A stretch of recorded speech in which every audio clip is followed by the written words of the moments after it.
This is an important week for the world as well as PwC. Those two things go hand in hand.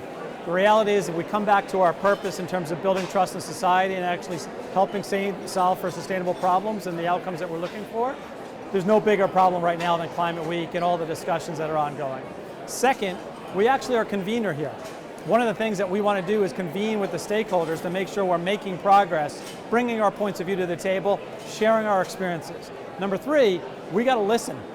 We have 2 ears and 1 mouth, so we want to listen as well, not just necessarily speak. And as a result, we'll inform ourselves in terms of what others are doing in other parts of the world, in other companies, and the like. And that's important in terms of what we apply to ourselves, as much as it is how we interact with our governments, our business, our clients, and our own people.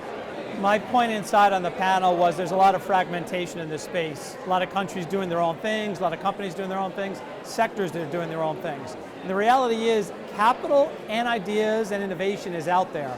We're just not scaling them. They're small, they're not having the impact that they should have.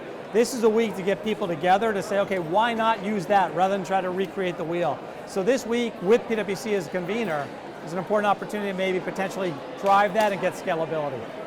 This meeting is an important one, not only for the UN, but also for the world. It's a prelude to what's going to happen in COP.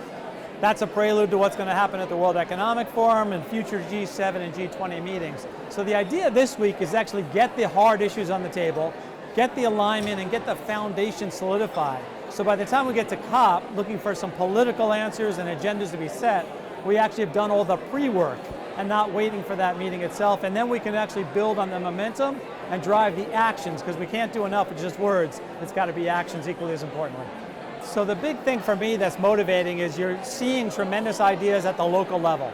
You're hearing of the successes in terms of what people did to reduce emissions and mitigate or adapt and actually allow for that community to survive and thrive even in a tougher world because of floods or drought or the combination of the two at any given point in time. So it's those little stories that are so motivating that can say, hey, we can do this, we should do this, and it comes back to the theme of this week, we can and we will.